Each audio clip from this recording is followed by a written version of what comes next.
오늘은 요한복음 14장 말씀을 가지고 사랑이 이끄는 순종의 길이라고 하는 제목으로 묵상 나눔하도록 하겠습니다. 먼저 22절로 24절인데 22절을 봅니다. 어찌하여 우리에게는 나타내시고 세상에는 아니하려 하시나이까 그랬습니다. 유다가 왜 예수께서 자기를 세상에 나타내시지 않고 제자들에게만 나타내시는지를 묻자 예수님은 사람이 나를 사랑하면 내 말을 지킬 것인데 내 아버지께서 그를 사랑하실 것이요 우리가 그에게 가서 거처를 그와 함께 하겠다고 말씀하십니다. 나를 사랑하지 아니하는 자는 내 말을 지키지 않을 것인데 너희가 듣는 말은 내 말이 아니요 나를 보내신 아버지의 말씀이라고 하는 것입니다. 본문이 우리에게 주는 교훈이 있는데 순종하여 깨닫는 자가 되라는 거예요. 예수님께서는 말씀을 비유로 설명하신 일이 많았죠. 그래서 비유만 듣고서는 무슨 말씀을 하시는지 이해하기가 어려웠습니다. 마태복음 13장에 보면 네 가지 땅에 씨 뿌리는 자의 비유가 나옵니다. 길가와 돌밭, 가시덤불과 좋은 땅이에요. 이 말씀만 듣고서는 이 말씀이 무슨 말씀인지 이해하기가 어려웠죠. 그래서 제자들은 따로 예수님께 어찌하여 그들에게 비유로 말씀하시나이까? 라고 물었습니다. 그러자 예수님께서는 천국의 비밀을 아는 것이 너희에게는 허락되었으나 그들에게는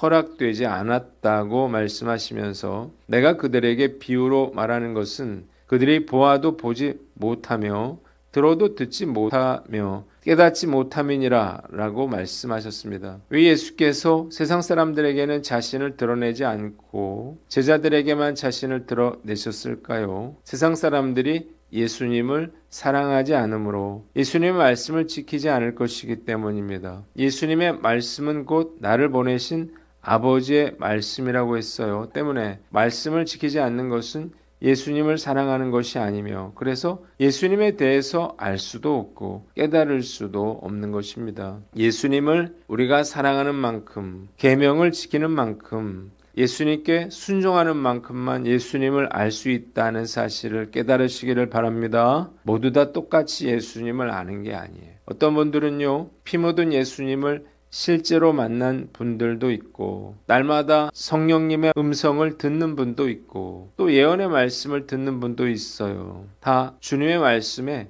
순종하기 때문이에요. 반면에 예수님의 말씀에 순종하지 않는 사람들은 예수님이 어떤 분인지 무슨 말씀을 하셨는지 실제로 존재했던 역사적인 분이라고 하는 기본적인 사실도 믿지 못합니다. 이것은 주님이 허락하지 않으시기 때문이에요. 예수님을 아는 것보다 더 큰 축복은 없다는 사실을 깨달으시기를 바랍니다. 때문에 치열하게 말씀대로 살려고 몸부림쳐야 하는 것입니다.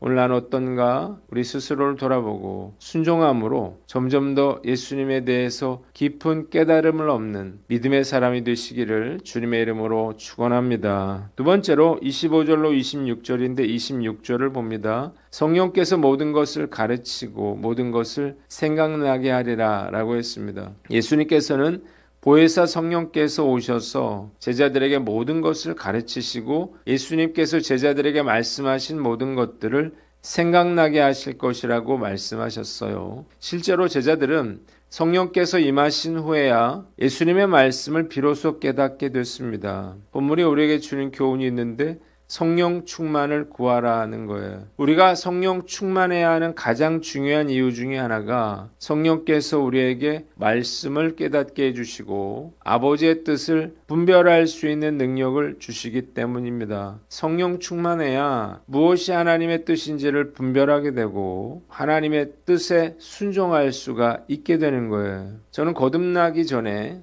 이해되지 않는 것을 믿을 수 있는 사람이 아니었어요. 성경 말씀은 전혀 이해할 수가 없었고 이해되지 않더라도 순종하라고 하는 말은요 결코 받아들일 수가 없었습니다. 예수를 믿는다는 사람들은 뭔가에 미혹된 어리석은 사람들이라고 생각을 했어요. 그러나 성령께서 저에게 임하시자 비로소 이해되지 않던 모든 것들이 깨달아지고 이해되기 시작했습니다. 새로운 세계가 열렸습니다. 많은 성령 체험을 한 사람들의 고백처럼요. 꽃과 나무가 해와 달과 별이 하나님을 찬양하는 것을 보았습니다. 성령을 체험한 일주일 동안요. 벅찬 감격과 기쁨으로 눈물을 쏟았던 기억이 지금도 생생해요. 저의 한 가지 간절한 소원이 있다면 성령 충만한 것입니다. 성령 충만하면 기쁨과 감사로 충만해지고요. 나를 향한 하나님의 뜻과 계획을 깨달아 알 수 있고 순종할 수가 있습니다. 하나님의 나라와 영광을 위해서 쓰임받고 싶은 강렬한 소망이 생겨나요. 그러나 성령 충만은요, 우리가 원한다고 해서 마음대로 받을 수 있는 것은 아니죠. 세상의 것에 마음을 빼앗기지 않고 그래서 영적인 일을 사모해야 하는 것입니다. 성령 충만을 위해서 무엇보다 중요한 것은요, 성령님께 항복하는 것입니다. 성령님은 우리가 그분을 완전히 허용할 때에 일하기 시작하신다는 사실을 믿으시기를 바랍니다. 성령님은 인격적이셔서 억지로 우리 안에 들어오지 않으시고 우리가 마음의 문을 열고 전적으로 항복하시기를 기다리는 거예요. 내가 할 수 없음을 고백하고 주님께 나의 모든 것을 맡길 때 비로소 성령의 능력이 나타나고 초자연적인 기적이 일어나고 불가능한 일이 가능해지는 것입니다. 내가 하는 것이 아니라 성령의 역사가 나타나는 거예요. 하나님께서 일하시도록 옆으로 물러나서 주님께 고백하는 그곳에 성령의 능력이 임하고 기적의 역사가 일어나는 거예요. 근데 안타깝게도 우리는요, 문제를 해결하기 위해서 우리의 능력으로 애쓰고 분투하는 거예요. 우리가 스스로 문제를 해결해 보려고 얼마나 많이 시도하고 노력을 했었나요? 불가능한 문제를 해결하려면요, 내 힘을 빼고 물러서서 주님께 모든 것을 맡겨드려야 합니다. 그러면 막혀있던 곳에 문이 열리고 무너지지 않을 것 같았던 산이 우리의 눈앞에서 무너지게 되는 거예요. 잠 못 이루고 근심하고 내 힘으로 고군분투할 필요가 없는 거예요. 더 이상 안절부절하지 말고 모든 문제를 성령님께 맡기고 항복할 때 성령께서 역사하시고 모든 문제를 해결해 주실 줄 믿습니다. 이게 쉽지 않아요. 우리가 알면서도 이걸 못하는 거거든요. 안 하는 거거든요. 그래서 성령의 이끌림을 받을 수가 없는 것입니다. 하나님, 내 생각은 이렇습니다. 이렇게 내가 정해놓고요, 고집하면서 기도해봐야 성령의 역사가 일어날 수가 없다고요. 중요한 건요, 주님 뭐라고 말씀하시든 저는 주님께 순종하겠습니다. 항복하겠습니다. 주님 뜻대로 제 삶을 이끌어 주십시오. 그렇게 정말로 믿음으로 고백해야만 성령의 역사가 나타나기 시작하는 거예요. 우리가 전교인 산상기도회를 하게 되는데요, 정말 말 그대로 전교인 산상기도회가 되는 것 같아요. 정말 이렇게 많은 사람이 1박 2일 수련회 간다고? 이런 생각이 드는데요, 이건 정말 성령의 역사가 아니면 불가능한 일이라고 저는 생각합니다. 하나님이 성령께서 이 일을 시작하셨고 이 일을 이루실 줄 믿습니다. 그래서 제가 기대를 하는 거예요. 제가 할 수 있는 일이 뭐가 있겠어요. 그러나 우리 안에 계신 성령께서 놀라운 일을 이루시리라 믿는 것입니다. 성령 체험의 역사가 일어날 줄 믿습니다. 치유의 능력이 나타날 줄 믿습니다. 오늘 우리가 이 소망을 가지고 온전히 믿음으로 항복함으로 주님의 놀라운 능력이 우리 안에 임하시기를 주님의 이름으로 축원합니다. 마지막으로 27절로 31절인데 27절을 봅니다. 곧 나의 평안을 너희에게 주노라 그랬어요. 예수님은 평안을 너희에게 끼치노니 곧 나의 평안을 너희에게 주노라. 내가 너희에게 주는 것은 세상이 주는 것과 같지 아니하니라. 너희는 마음에 근심하지도 말고 두려워하지도 말라고 말씀하셨습니다. 예수님은 자신이 아버지께로 돌아가는 것을 제자들이 진정으로 기뻐해야 한다고 말씀하셨습니다. 아버지께서는 예수님보다 더 크신 분이시기 때문이에요. 지금 예수께서 미리 말씀하신 것은 이 일이 일어날 때에 제자들로 하여금 믿게 하기 위함이었습니다. 예수님은 곧 닥칠 죽음의 위협이 가까이 왔음을 예고하시지만 그 세상 권세가 예수님을 이기거나 해야 할 권한이 전혀 없음을 분명히 하시면서 십자가 사건이 패배가 아닌 자발적인 순종임을 선포하셨습니다. 예수님은 자신이 아버지를 사랑하여 그분의 명령을 그대로 따르고 있음을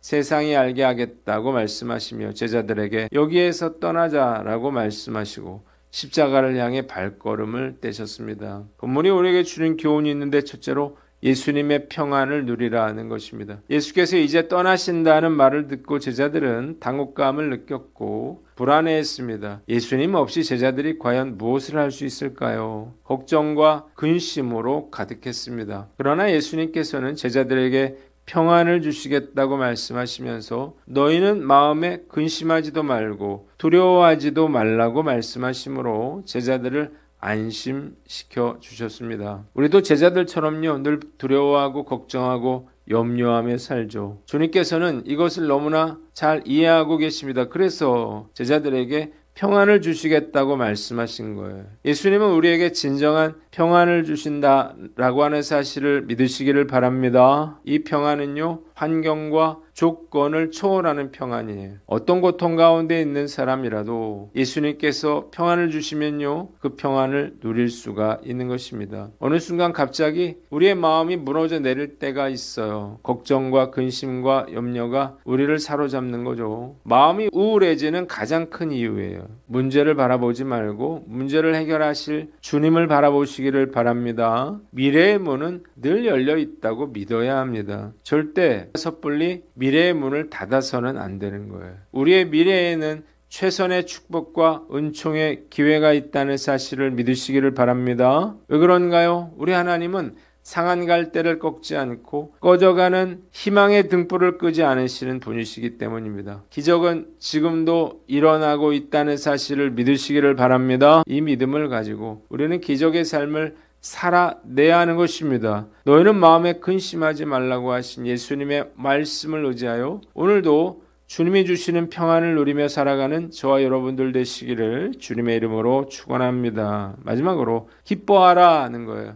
예수님은 자신이 제자들과 함께 있는 것보다 십자가를 지신 후 아버지께로 가시는 것이 더 큰 유익이라고 말씀하셨어요. 그래서 나를 사랑한다면 기뻐하리라 라고 말씀하신 거예요. 우리는 어떤가요? 우리도 제자들처럼 원하는 대로 되지 않을 때 슬픔에 빠지거나 낙심할 때가 많이 있습니다. 명심해야 할 것은 우리가 원하는 대로 되는 것이 꼭 좋은 것은 아니라는 거예요. 왜냐하면 우리는 우리를 향한 하나님의 뜻이 무엇인지 모르고 설상 안다 하더라도 제자들처럼 이해하지 못하기 때문이에요. 만일 우리가 기도하고 있고 주님의 뜻대로 살려고 노력하고 있다면 힘든 일이 일어나더라도 낙심하지 말고 슬퍼하지 말고 오히려 기뻐해야 할 것입니다. 지금은 그것이 이해되지 않고 손해되는 것 같고 슬픈 일인 것처럼 보일지라도요, 결국은 더 큰 축복과 은혜로 돌아오게 될 줄 믿습니다. 아무것도 없어도 여호와로 인하여 기뻐하리라고 고백했던 하박국 선지자처럼 우리도 기뻐하며 오늘 하루를 살아가는 저와 여러분들 되시기를 주님의 이름으로 축원합니다. 기도하겠습니다. 하나님 아버지, 순종하여 깨닫는 자가 되게 하시고 성령